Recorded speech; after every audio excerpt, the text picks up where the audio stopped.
Hello ছোট বন্ধুরা, আজ তোমাদের জন্য আছে শেয়াল আর কুমিরের মাছ ধরার গল্প। ঘন সবুজ জঙ্গলের এক কোণে ছিল একটি শান্ত পুকুর। সেই পুকুরের ধারে বাস করত দুই বন্ধু, শেয়াল ধূসর আর কুমির গগন। রূপ, রং, স্বভাব সবই আলাদা, কিন্তু তাদের বন্ধুত্ব ছিল একেবারে অবিচ্ছেদ্য। প্রতিদিন তারা নতুন কিছু করার চেষ্টা করত। একদিন ধূসর মানুষের গ্রাম থেকে ফেলে দেওয়া একটা ছিপ পেয়ে গেল। সেই ছিপ নিয়ে দৌড়ে গগনের কাছে এলো। সে উৎসাহে বলল, দেখো গগন, আজ আমরা মানুষদের মতো ছিপ দিয়ে মাছ ধরব। গগন অবাক হয়ে ছিপটা হাতে নিয়ে দেখতে লাগল। এটা দিয়ে কি মাছ ধরা যায়?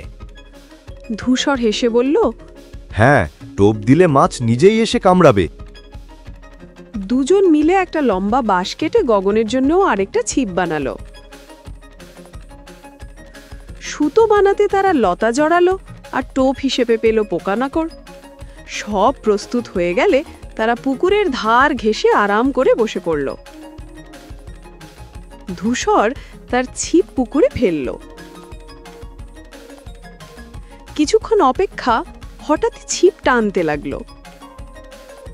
একটা বড় মাছ ধরা পড়ল। কিছুক্ষণ পর ধূসর আবার বলে উঠল, গগন, আমার মনে হয় আবার কিছু ধরেছে। দেখা গেল একটা মোটা কাতলা মাছ।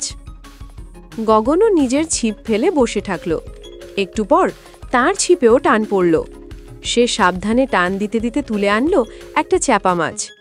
কিছুক্ষণ পর দেখা গেল গগন আবার একটা মাছ ধরেছে। গগন আনন্দে বলে উঠল, ওহ, আমিও পারলাম। এইভাবে চলতে থাকলো। দুজন বন্ধু মাছগুলো গাছের ছায়ায় বসে ভাগাভাগি করল। সন্ধ্যার হাওয়া বইতে লাগল। পুকুরের জল চকচক করছিল। ধূসর বলল, আজকের দিনটা মনে রাখার মতো গগন। গগন বলল, বন্ধুরা একসাথে কিছু করলেই সব বিশেষ হয়ে যায়। সেদিনের পর থেকে পুকুরের ধারে তাদের ছিপ নিয়ে বসে থাকার দৃশ্যটা জঙ্গলের সবার কাছে পরিচিত হয়ে গেল, শিয়াল আর কুমিরের সত্যিকারের বন্ধুত্বের দৃষ্টান্ত হিসেবে। চ্যানেলটি অবশ্যই সাবস্ক্রাইব করুন, কারণ আর কিছুদিনের মধ্যে আসতে চলেছে আরও মজার ভিডিওটি দেখার জন্য আপনাকে অনেক ধন্যবাদ।